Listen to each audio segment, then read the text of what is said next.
Okay. Hello, everybody. Thank you very much for making time to attend our event today. I'm Skylar, the head of Hush Kitchen. Just joined here 2 months ago, trying to lead our new team to make it great. Thank you very much for being here. As a large regulated entity, we're always working towards where we can contribute in terms of real-world adoption of crypto. Payment finance is definitely one key area of focus. We are eager to explore those possibilities and bring further knowledge to our users and partners. So today, we have invited the most senior contributors in payment financing industry. We have Raymond, Emma, Ada, and Catherine here. Let's give them a little bit of time to introduce them. Thank you. Well, thank you. First of all, thanks to Hushkey to give me the opportunity to have a panel with 4 pretty ladies or girls here, because I just realized I'm the only male here, right? And I'm the Raymond Q. I'm the founder of GeoSwift and also the co-founder of Polyflow. We are the very traditional cross-border payment player to service Amazon, Apple, MasterCard, quite a few big players in the cross-border payments. And meanwhile, we are the builder in the crypto side to build the PayFi infrastructure, supply chain, which we are working with Stella a long time ago. And also we have a lot of partnership with Visa as the principal member of Visa. And yeah, so we'll see what's going on in the next for the PayFi. And how about the partnership with Hashkey so far? It's great, as always. Okay, hi, I'm Emma Shi. I'm head of OTC at Hashkey, and we have OTC business mainly in Asia, based in Hong Kong, Singapore, and 2 months ago we opened up MENA. So I guess this is one of the most fastest growth regulated OTC desks in the world in the past 1.5 years. And happy to be here. Hi, my name is Ada. I'm the Senior Director of DeFi at Stellar Development Foundation. If you haven't heard of Stellar, it is a 10-year-old layer 1 blockchain. So I think that makes us like, the oldest chain out there probably at this point. But yeah, Stellar has long been known as a vehicle for cross-border payments and remittances around the world because of our speed and it's inexpensive to operate. And so we've been doing a lot of work integrating with TradFi Rails since the start because most transactions start and end in TradFi still. And so B2B payments have always been important. As the director of DeFi, I'm super interested in the PayFi space.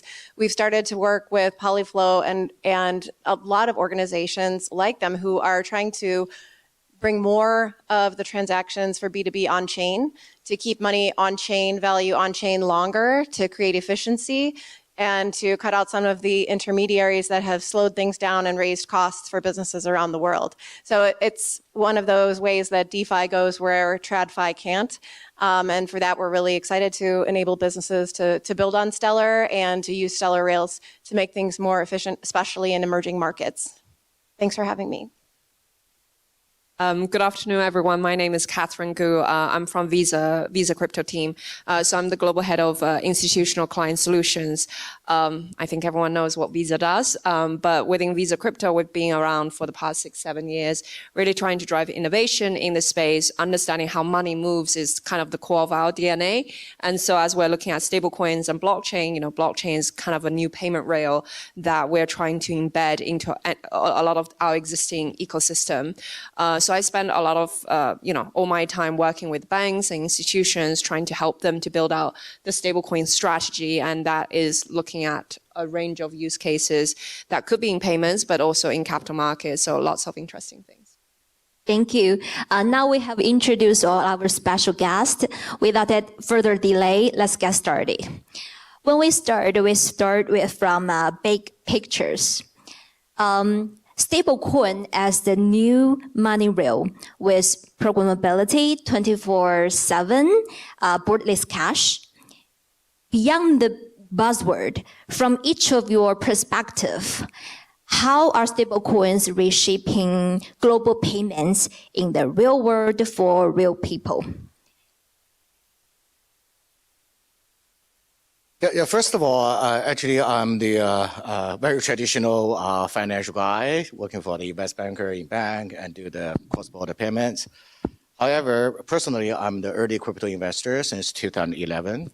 So that's a long, long time ago. And also I invested in Ripple and Circle, quite a few other big names so far. So I witnessed the growth of the crypto industry. And I think right now we say there's 600 million crypto population in the market. So definitely there's a big growth, right? However, this year, stablecoin become a super hot word in the market. And everyone's saying that stablecoin can increase the efficiency and reduce the cost. So we need to figure out what's the real meaning of that, how it happened, right? So I just give you a few real projects we are working on right now. So first of all, the cross-border payments. So far we have the client who give us the money from London. Then we need to move to Hong Kong and for some FX and payout to other countries. So in the normal business with the banks, it takes at least 1 or 2 business days to move money from London to Hong Kong. And also there's a cost for sure. You know, there's some middle bank, blah, blah, blah. So right now we are working with a big player in the market. So for example, in London, we give them fiat and then we mint the stable coin. And 20 minutes after, then you can redeem the crypto or the stable coin back to fiat. So it's very efficient. So instead of you wait for 1 or 2 business days, so you can get the money from another place within a few minutes. And meanwhile, it's very cheap. So the cost is still there, some cost, but it's very low compared to the traditional banking solution. So that's a real case. We can see how it increased the efficiency and reduce the cost. But most important is the last day, why we need to redeem? Because our receiver side, they need fiat today. But we'll do some incentive plan to encourage all the receivers to hold the cryptos or stablecoin instead of convert back to the fiat. So that's become a very big threat to the traditional banking system. Because think about the future, if the sender holds the crypto and the receiver side, they hold the crypto, so there's less demand to the banking, right? So that's why I think everyone realizes it's a real threat to the banking system. So of course, the similar example about the remittance. So we have another big client who sent money through US to our bank account in Hong Kong for the remittance. The same logic, so we don't need any bank between. So if the stablecoin can play roles, then we can move it very quickly at a very cheap price. And another example, which is also a project working with Stella, which is supply chain. So, you know, if there's for example, there's a Chinese suppliers that want to get the loan, either they need to get it inside of China. However, their revenues actually is from US because they're selling in US. So it's super difficult for them to get a loan from US bank. And also super difficult for them to get a loan from China because the revenues and the operation are separate in the different countries. So through our solution, actually the supplier can get a loan from US instead of from China. So that's all the real user case in this space. We can give a lot of example of that. So it's both combine our positive experience in the cross-border payments and also for the Polyflow, the brand we are running right now, to bridge the on-chain, off-chain, and PayFi infrastructure into the market. So just share. Yes, so I think the fundamental of the stablecoins is about rails instead of the price. So it's not like, you know, have the price appreciation like Bitcoin. The price is always patched 1 to 1, supposedly. Some days it's 0.9999 to like 1.0002. But it should be always patched. It's extremely painful for us, an OTC desk who has, you know, different jurisdiction trading to run. So we have to have those bilateral agreement with different banks one by one. In Hong Kong, we are using around like 7 banks for our client money. In Singapore, we have 4, and we are adding more. So guess how much work Fiat team is doing on back. But for stablecoins, it's bypassing all those legal agreement, and everyone, theoretically, you can just write into a common standard code on blockchain. And the only thing you need to think about is which chain you want to build those protocol on. So we see a explosion of all those protocols on custody, on DeFi, like on those payment and solutions. And this is the revolution of like the crypto adoption. I think the real adoption of blockchain technology, the first step is on the explosion adoption on stable coins. Going back to the dilemma that we face with those banks. So it's interesting this week, we come to Singapore and we actually have a, sit-down meeting with one of the biggest banking route that we use. And they are asking for our advice for tokenized transactions. So everyone knows HashKey is partnership with like Standard Chartered, with DBS, with Deutsche Bank, and DA Bank from Hong Kong, and a bunch of others. The settlement between, for example, our Singapore desk wants to send money to MENA or send money to Hong Kong, is relatively fast because within those banking relationships, we ask them to open up a cross-border book transfer. And they ask us, do we need to tokenize those transactions to replace the current cross-border solutions for us? And the answer is yes. But maybe it takes like 12 months to develop the whole thing. But it's a good thing that the adoption of stablecoins is actually pushing those big banks to think about how to really use the technology in their day-to-day transactions instead of only, guarding the end of each, OTC desk or end users and charge a fee over that. Thank you. I think those were both great examples of big, larger businesses, larger transactions, B2B payments, like larger flows. So I'll kind of fill in the gap with some examples of smaller, more grassroots projects that use stablecoins. Built on Stellar, there are a number of sort of what I call mini Revoluts. They're like fintech apps that look and behave like a banking app, mostly in Latin America and Africa. So in emerging markets, I mean, I don't think about it often. Like, I don't need a stable coin. Like, no offense to USDC and all the others, but like, I live in the US and I have access to banking rails and I can send things, from place to place pretty simply and pay for things pretty simply.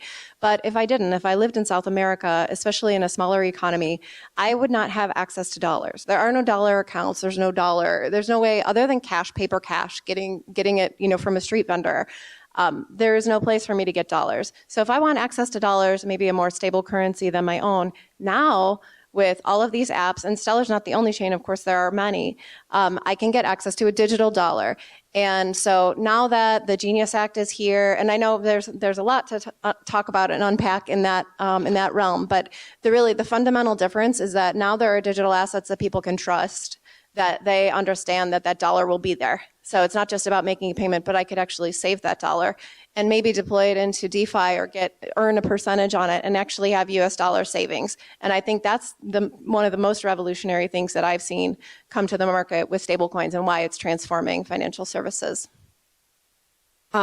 Yeah, I mean, super interesting. And I love the fact that you guys are providing concrete use cases. So I don't want to really repeat. I will just highlight a few kind of recent initiatives that we've been doing. So actually throughout this week during Cybers, so we have our team Visa Direct in Frankfurt right now. And they just recently announced stablecoin capability being added as part of our Visa Direct rails. So for those of you who don't know what Visa Direct does, what we do is doing real-time money movement in fiat across 200 plus different countries.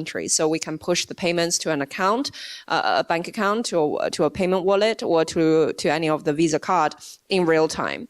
And what we've added is adding that stablecoin capability. So why is that important? So we're starting with basically this specific use case when it comes to pre-funding. So I guess, you guys probably know this because, as a counterparty to Visa Direct, you need to pre-fund your position ahead of time before that money can then be used to disperse to anything else. Now, that's costly, especially if you think about you're sitting on a pile of cash over the weekends that you have to pre-fund it with Visa because, bank hours are restricted. And especially during the weekend and holidays, that's quite a pain. However, with stablecoins, of course, you can do that 24/7. And that's just a very clear example of why it can be capital efficient if we're leveraging a rail that's 24/7, always on, in order to reduce a lot of the cost of capital. And hence, what we have enabled is essentially pre-funding, allowing clients to essentially pre-fund their position with Visa Direct directly in stablecoins of their choice. And over time, we're going to expand that also to a few other flows. I mean, I think, Raymond, you mentioned about the stablecoin sandwich. I think there's a lot of demand in terms of thinking about stablecoin as the sort of the back-end infrastructure. And there's also a lot of demand for clients to just do, say, fiat to stable payouts, right? Because lots of people, like you said, in emerging economies will demand stable coins instead of fiat at the end of that transaction.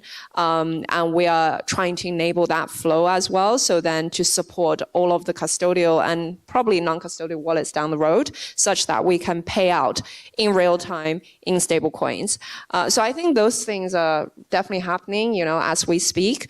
And I do think that as a whole ecosystem, what we're trying to encourage is to allow the stablecoin stay in that system for as long as possible. So then it's not like everyone's thinking about how I off-ramp immediately after. It's like I can then use it for any onward transaction. That will be, yeah.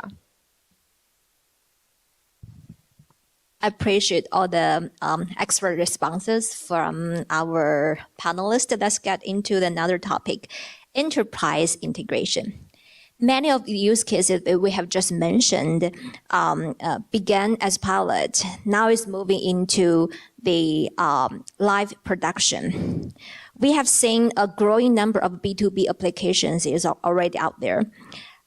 In your experience, what has been the single biggest hurdle when integrating stablecoins into enterprise workflows? Is it user education? Is it legal compliance? What is it all about entirely? Yeah. Well, I think the question is the biggest is just the only one answer or quite a few other answers, right? So based on my experience, I think there are three key challenges for the crypto payments or the stablecoin. First of all is the security, right? So in the early days, when we say if you are a real crypto guy, we'll ask, do you hold crypto, right? So if you hold crypto, you are the real crypto guy. But now we change it. We say, have you lost money?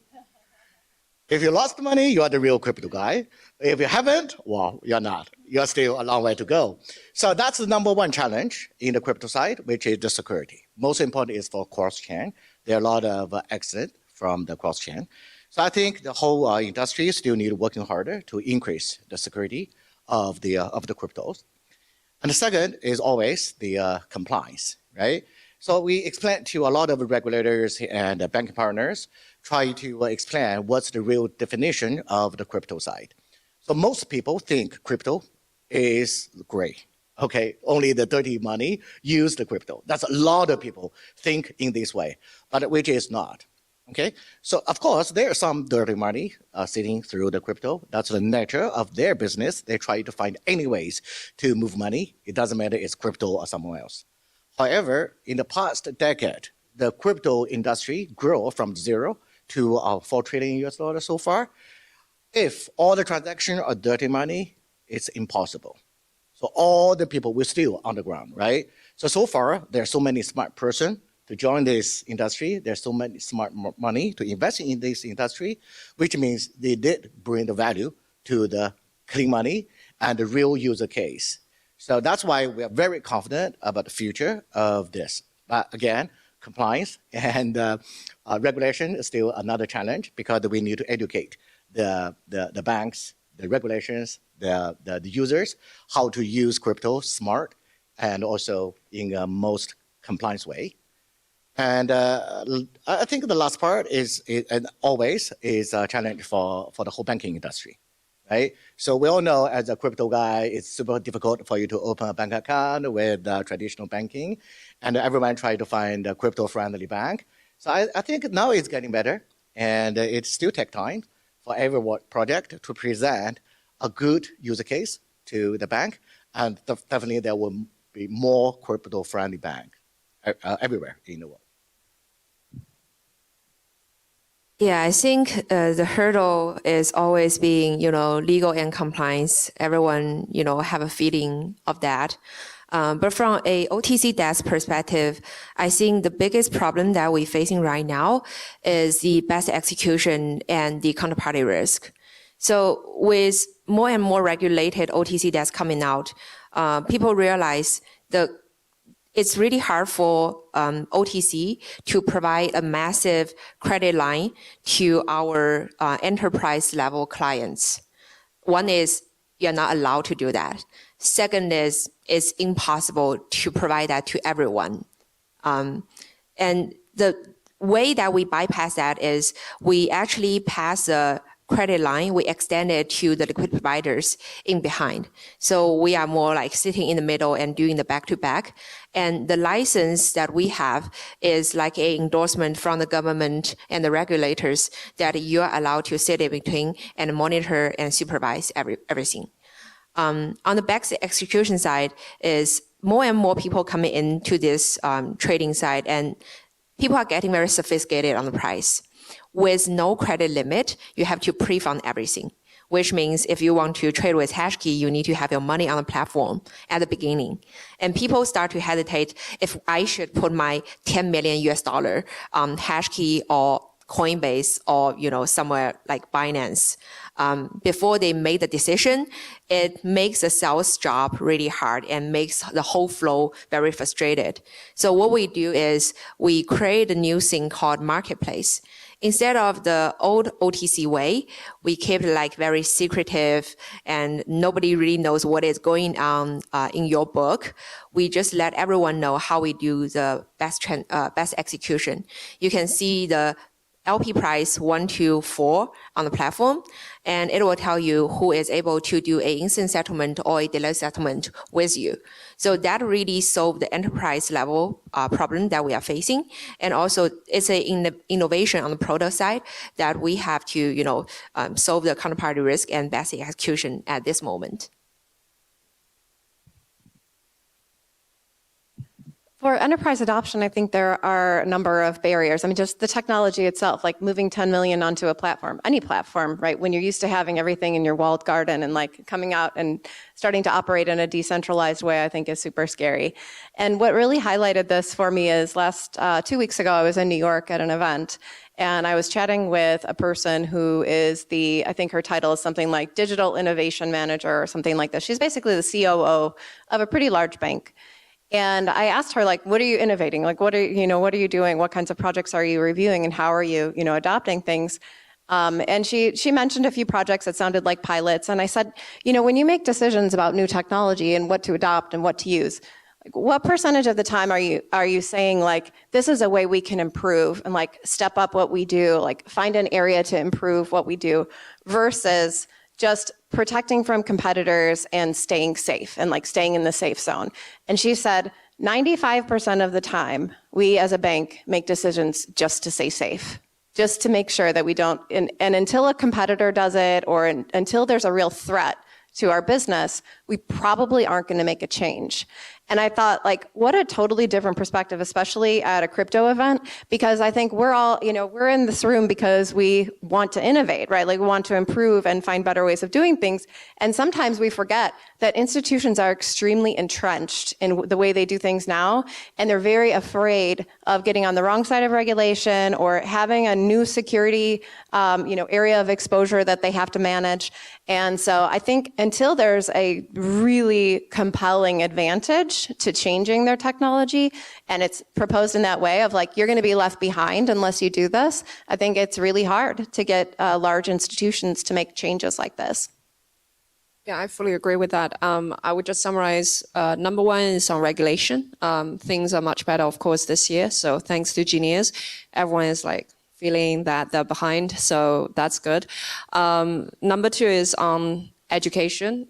So, knowledge is power. The fact that I don't think people cared anything around stablecoin until this year is just, there's a lot of catching up to do. I think many people are confused with just terminology alone. What is exactly is a stablecoin versus, say, tokenized deposits, and everything else in between. There's still a lot of misconceptions, I would say, in the industry. And then number three is legacy. I think that's very typical of any enterprises, including ourselves, because we do have many existing businesses. The whole blockchain is trying to disintermediate the intermediaries. So there's a lot of things to figure out. How do we navigate while we support this innovation, but not really entirely cannibalize our existing businesses? They're not easy questions to answer for sure. So that's why I think for a lot of big enterprises, especially, they have to do it in a really thoughtful way. Now you have it all. Our audience member, in case you are an operator or founder, want get into this space, now you know what's the most pinpoint and the area you should focus on your energy on. Let's get to another subject, stablecoin adoption. While emerging countries, consumers, especially in those inflation hit or FX constrained countries, clearly demand stablecoins. Yet the average of US and European consumers still consider it a yoga pose. Why is that? What needs to be happen for them to reach every household and achieve the true mass adoption? Well, first of all, we need to think about the value of the crypto, because I was challenged by many people in the past decade when I was a guest speaker in many events. So what's the real meaning of the crypto? So I think its answer is quite simple. It's consensus, because the gold, for example, is just a stone, right? And why people think it is valuable because the consensus. The more people think it's valuable, it's valuable. So crypto, the same logic here, is digital, is on-chain, but the more people agree it has some value, then it creates the value, right? So far in the world, there's about 600 million crypto population, but we have 8 billion people on the earth. So still a long way to attract more people to agree on this value, a value chain, right? So it doesn't matter it's come from US or China or Africa, right? So I think, first of all, it's a common misunderstanding. So if you look into the crypto population today, the biggest country is still the China and the US, right? So that's the most strongest economic in the market so far. There's a huge demand from the emerging market, but we still think it doesn't matter where the people is. It's key important is like a builder like us, and for everyone here, we built some valuable services to the merchants, to the consumers, to the card holders, and to bring them some real value to them. So then we'll get more people to jump in this new area. Yeah, I would think it's a one last mile problem.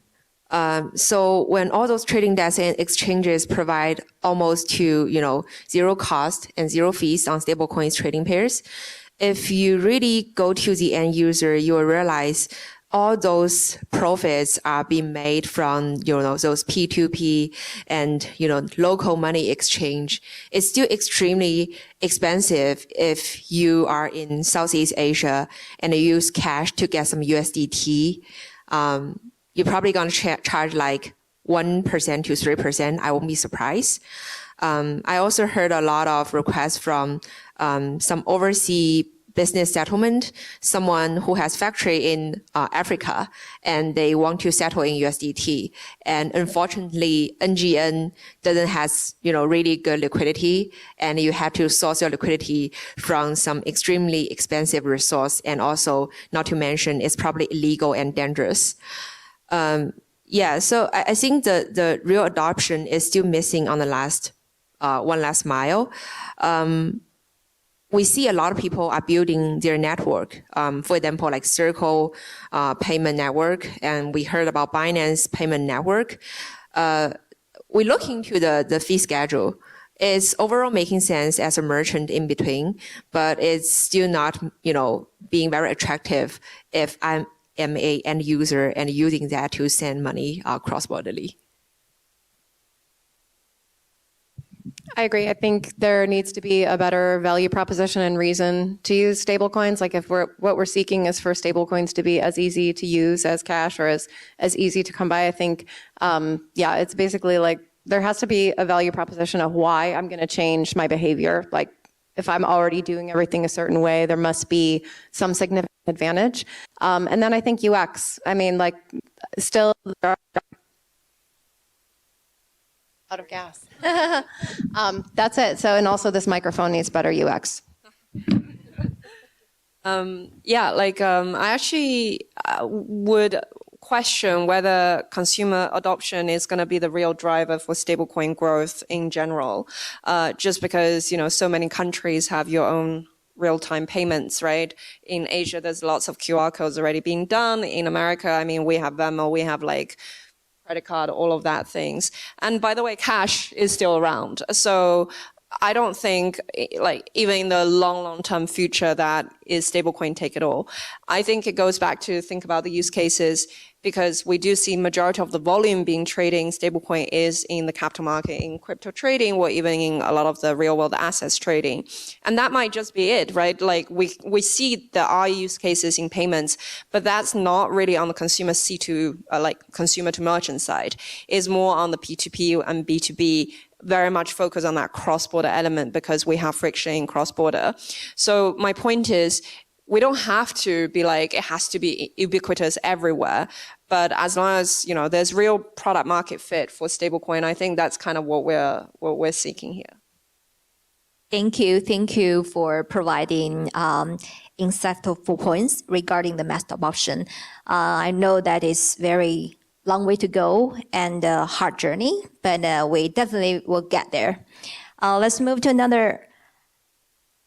Looking ahead, fast forward 1 year, if we meet again next year in token 2029, next year 2026, what will the payment financing in the stablecoin landscape will be look like? I like this question very much. I'll just tell you a short story. I went to Davos, Switzerland, a lot of times. So in the last day, they always ask a simple poll, 10 questions, ask for the attendees to vote. So it's very simple. For example, next year, the same time, what's the oil price? We go up or go down? Bitcoin price is going up or going down? Okay, that's 100 people there. You need to know that all those hundreds of people are the expert or the leaders in each area, right? And every year, no surprise, the answers always wrong. Always wrong. Always wrong. Okay? So, for example, they say, the Bitcoin, so most people vote, say next year Bitcoin will drop, but actually next year will show the answers is going up. Okay? So that's why we think don't believe anything about the expert. Okay? So, what I'm trying to do actually, maybe most likely is the wrong answer. Okay, yeah. So back to this question. So next year, if we will come back and talking about the PayFi, talking about the stablecoin, I'm still very positive so far. So I hope in the next year, there are more and more the people will use the stablecoin instead of cash or the banking system. And also we expect more and more projects, which is builders, can bring more valuable services to the market. However, we need to realize in this special business environment, the world is not so peaceful so far. So there are a lot of challenges in the different world. And some projects may be died, but some people still strongly against the crypto. So we don't know yet. But again, as a personal, I'm very positive, very positive. Free redemption. That's it. I think that this cycle of this, what I call the stablecoin wars, will start to play out in 2026. I think by By this time next year, there'll be some consolidation. So many of the projects that have launched will have morphed into something else or merged. So I think we're going to see fewer like garden variety stablecoins and more feature-rich stablecoins. I also think that the conversation for PayFi, enterprise use, stablecoins, all of these issues on privacy is going to advance a lot in the next year. I see there's a huge amount of work being done, both in ZK technology, FHE, TEE, like all of these different areas to try to create selective viewing of transactions is something that's really going to change the usage by enterprises. Yeah, I think I'm very bullish about the next 12 months. I think though there's still going to be a lot of noise in the industry, in the sense you're going to see many different people trying to issue stable coins, right? And that's just going to happen. We don't know how many of them will succeed, but I'm bullish because I think everyone is trying to do something. I do think that the growth in the real world asset side is going to continue to grow, and to me that's more like the real trend, which as I said, I'm very bullish about. Unexpected, but we're all positive. Okay, that's all for today. Thank you, our panelists, giving us such a excellent and positive perspective of our industry. Thank you all, and yeah, thank you.